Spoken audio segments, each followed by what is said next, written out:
자, 오늘 11월 6일 마감 시장 말씀드려 보도록 하겠습니다. 제가 이게 지난 이제 시황들에서 보신 분들은 아시겠지만 요즘 이제 경제 방송을 이제 제가 이제 15일부터인가 다음 주인가 다다음 주부터 다시 나가거든요. 근데 이제 요즘 경제 방송을 보는 입장이라는 에서 항상 비판적인 말씀을 좀 드릴 수밖에 없었던 게 매크로 얘기를, 그러니까 하락의 원인을 찾아야 되잖아요. 하락을 하면 하락의 원인을 찾아야 되는데 이게 하락의 원인을 정확하게 잡아야지 나중에 이게 상승을 할지 하면 개박살이 날지가 나오는데 계속 하락의 원인은 매크로 불안감, 그래서 주식 비중 줄여야 된다, FOMC 28 전쟁, 뭐 지정학적 리스크, 우크라이나 전쟁을 쭉쭉쭉 계속 매크로 이야기들만 계속 하고 있는 상황이었단 말이에요. 경제방송에서 보고 있으면 보면서 되게 답답하더라고요. 제가 집중하는 건 물론 매크로 영향도 있지만, 예를 들어서 우리나라의 하락의 원리, 퍼센티지 봤을 때 100%라고 한다면은, 매크로의 영향은 30%, 그 외에 영향은, 수급적인 요인, 즉, 가계부채 문제하고, 공매도 문제가 70의 비율을 차지한다라는 생각을 하고, 말씀을 드렸던 부분인데, 오늘 어쨌든간 오늘부터 딱 다음 이제 상반기, 내년 상반기까지 공매도 금지가 딱 되니까 시장이 뜨는데 정말 미친 듯이 뜨더라고요. 정말 이제 코로나 때 급락했다가 이제 올라올 때 올라오는 것처럼 이제 뜨는 걸 보고 확실히 확신을 갖게 되죠. 이제 미리 주장했던 거에 검증을 이제 하는 거죠. 아, 역시 문제는 수급이었구나. 또 문제는 공매도였구나 라는 생각을 하게 되는데, 최근에 이 정도로 올라왔던 거는 코로나 때 코로나 때는 것보다 더 세게 올라왔네요. 코로나 때는 코스피가 하루에 8% 8.6% 이렇게 올라왔으니까요. 그 다음날 5.8%, 요 정도 선으로 올라왔다는 얘기인데, 보시면 5.8% 올라왔는데 뭐 봉이 크진 않죠. 8점 몇 프로 올라왔던 때도 그렇게 봉이 크지 않은데, 오늘 보면은 이렇게만 보면은 봉이 되게 부담스러워 보여요. 근데 나중에 만약에 지금 시간이 아니라 쭉 여기까지 만약에 올라간다고 가정을 할게요. 물론 이렇게까지 올라가기는 쉽지 않을 거라고 생각합니다. 많은 여기까지 올라간다고 생각하면 오늘은 되게 커 보이던 이 일봉이 나중엔 되게 작아 보일 수도 있어요. 옛날 코로나 때도 마찬가지입니다. 이때 이 봉들을 보면서 요렇게 보니까, 그 당시 이렇게 봤을 거 아닙니까? 그 당시에는 이렇게 보이니까 떡상 아니야? 개떡상 막 이러면 생각할 수도 있죠. 근데 나중에 보면은 이것조차도 큰 흐름 중에서는 작은 흐름이었다라는 게 결과론적으로 나타났다라는 걸 생각한다면은, 우리 시장이 오늘 급등을 했지만 사실은 글로벌 시장에 비해서 너무 못 올라가고, 또 오히려 글로벌 시장도 올라갈 때 우리 시장은 하락했던 부분도 있기 때문에 그 부분들을 생각한다면은 아주 뭐 많이 급등을 했다라고 저는 감적으로는 그렇게 생각을 해요. 물론 급등을 했죠, 엄청.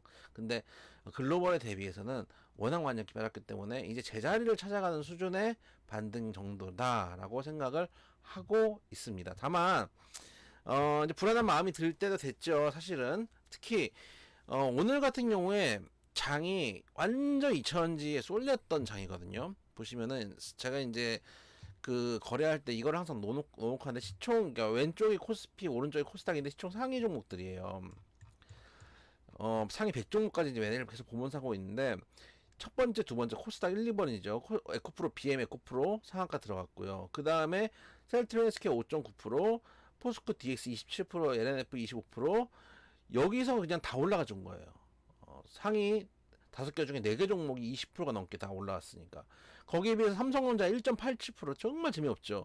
오늘 하이닉스 많이 올랐다 해서 5.7%예요. 근데 거기에 비해서 여기 상한가가 있죠. 포스코 퓨처엠입니다.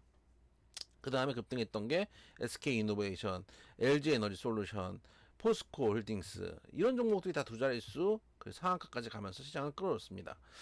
그러면 오늘 의외로 2차원지를 가지고 있지 않은 사람들 입장에서는 되게 재미없는 장일 수도 있어요. 왜 그러냐면은 하락 종목이 적지는 않았어요. 이 정도 지수가 올라가면은 정말 한 100종목, 200종목 빼고는 다 올라갔어야 되는데, 2000종목 정도 올라가고 한 450종목 정도, 470종목이네요. 470종목 정도 하락을 했어요. 그러면은 5종목 중에 한 종목은 하락했다는 얘기거든요. 그렇기 때문에 오늘 상대적으로 만약에 포트가 잘못 짜져 있는 사람들, 이제 도망가니까 특히 2차원지에 대해서 포기하신 분들이 많았었거든요. 저한테도 단톡방에 무방에서도 계속 이제 2차원지 끝났나 이런 질문들 되게 많이 하셨잖아요. 그 얘기는 뭐냐면 내 마음속에서는 끝났다고 생각하기 때문에 아니라는 소리를 듣고 싶기 때문에 저한테 그런 질문들을 하시는 거거든요. 제가 분명히 영상으로도 몇 번씩 옛날 제약 바이오하고 비교를 하면서 말씀을 드렸고, 반등 시에는 2차원지가 제일 세게 갈 거다라고 말씀을 드렸음에도 불구하고 무방에서 이제 그런 불안들이 있죠. 그래서 어쨌든 간 오늘 같은 경우에 거래량이 터진 양봉이 나왔고, 거래량이 터진 양봉들이 나오는 상황이었고, 또 에코프로 비행 같은 경우도 보면은 어 거래량이, 이걸로 볼까요? 에코프로 BM을 일단 보면은 거래량이 전거래일 대비해서 206%, 두 배가 넘게 올랐고, 일단 외인 기관의 양매수가 들어왔어요. 특히 외국인이 25만 주를 사고 기관이 40만 주를 샀는데 개인이 30만 주 던졌습니다. 근데 이게 이렇게 생각해 볼 필요가 있어요. 개인이 던진 거는 30만 주만 던졌을까요? 기존 개인들은 60만 주, 70만 주 던졌을 수도 있어요. 상한가까지 갈 거라고 생각 안 하고 이미 또 많이 올라왔잖아요. 최근에 반등이 꽤 셌거든요. 딱 반등이 481선 딱 찍고 첫날 15%, 그 다음날 5.9%가 6%, 그 다음날 30%. 이거 반등 엄청나게 나온 거예요. 며칠 상간에 빠른 반등이 나왔기 때문에 이제는 어느 정도 줄여야 되겠다, 불안해서 상한가까지 가겠어, 이런 생각들을 하시는 분들이 분명히 있었을 거예요. 그렇기 때문에 실제 기존 개인들이 한 7, 80만 주를 매도하고 신규 개인들이 4, 50만 주를 매수했을 수도 있어요. 그래서 손바뀜도 있을 수 있는 상황인데다가 외인 기관들은 미리, 지난번에 우리 공매도 규제한다고 한 시기에 제가 막 욕을 했잖아요. 한시적 공매도 금리도 같이 해야지 시장이 안 빠지는데, 공매도 규제는 한다 그러고 공매도 금지를 안 하니까 아시아 시장이 전부 다 떡상을 하는데 우리나라만 그나마 3%가 빠졌던 날이 있었어요. 그게 코스닥을 볼까요? 닥으로 보면은 그날이 아마 이날이었을 거예요. 2.7% 빠졌고 저가 3% 빠졌던 이날이었나 보네요. 아, 이날인가요? 3.5% 빠졌을 때? 지난주 화요일? 화요일 정도 됐겠네요. 그래서 제가 10월의 마지막 날이라고 하면서 얘기했던 거 기억이 나는데, 그래서 미리 쇼커버링을 대비하고 공매도 한시적 금지가 될 거라고 생각을 하고 있기 때문에, 어쨌든 국회의원들 다 알고, 저도 국회에 왔다 갔다 하는 사람이지만 이미 정보들이 다 듣고 있었기 때문에 글로벌 시장 매크로가 멀쩡한데도 불구하고 무리해서 시장을 부셔놓은 다음에 그래 한번 부셔놓고 끌어올려야지 자기들도 쇼커버링 치기가 편하고, 또 개인 투자자들이 손바뀜이 일어난단 말이에요. 그래서 그런 것들을 노리고 오늘은 움직인 플레이가 아니었나라는 좀 생각이 듭니다. 그래서 요는 수급 개선이 됐다는 거 가장 중요한 거, 우리나라는 매크로 영향도 물론 있지만 수급의 영향이 가장 크다는 건 오늘 한 번 더 증명을 해준 하루였다라는 거 하나. 둘째는 여기서부터 그러면은 꾹 치고 오를지 아닐지는 모르겠지만 분명히 의미 있는 거래량이 터진 양봉이 나왔다는 건 또 하나, 손바뀜이 있었다는 것도 있고, 외인 기관들이 들어왔다는 것. 특히 시장을 쭉 보면은 오늘 수급을 보면은 어 외인이 코스피에서 7,100억, 현물시장이 7,100억, 코스닥에서 4,600억이면 두 개 합치면은 한 1조 2천억 되죠. 선물시장에서 막판에 줄였네요. 선물시장에서 5,900억, 아까 제가 1조가 넘는 거 봤는데, 그러면은 세 개 시장을 합치면은 두 개 1조니까 한 1조 7천억 정도 매수를 했어요. 그만큼 마지막에 기관이 또 매수가 들어왔네요.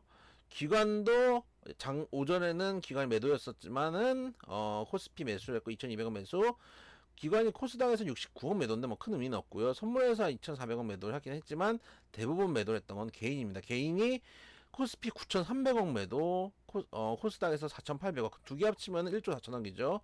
거기다가 선물에서 4천억이니까 1조 8천억 매도한 거예요.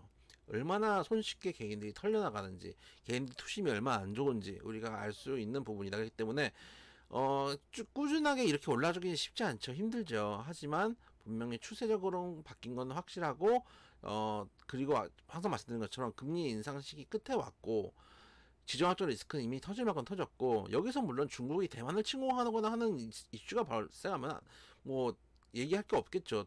또 한 번 밀리겠지만 그런 특별한 이슈가 있거나 뭐 바이든이 갑자기 막 쓰러지거나 이런 것들이 없다면은 지금부터는 그래도 상방을 보면서 대응을 하는 게 맞다. 반대로 생각하면은 오늘 에코프로 BM이 상한가 들어갔잖아요.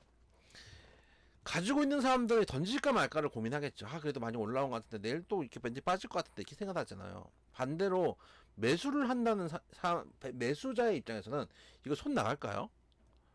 쉽게 손 안 나가요. 옛날에 우리 올해 초에 2차전지만 나올러 가는 장세를 다시 한번 생각을 해보면은 그때 실제로 먹은 사람들은 많지 않아요. 왜냐하면은 조금만 올라가도 불안해서 던지고 또 결과론적으로 많이 올라갔지만 그걸 꾸준히 끌고 가는 게 절대 쉬운 일은 아니거든요. 그런 것들을 생각해 봤을 때 오늘의 상승 매수자의 입장을 봤을 때는 사기 힘든 종목들을 갖고 있다면 굳이 던질 필요는 없다라는 말씀. 그리고 앞으로 꾸준히 올라갈지 변동성은 있겠죠. 꾸준히 올라갈지는 100% 장담하기 힘든 일인 건 맞지만 그래도 어느 정도 하방을 확인했다는 것들은 분명히 의미 있다라는 말씀 드려보도록 하겠습니다.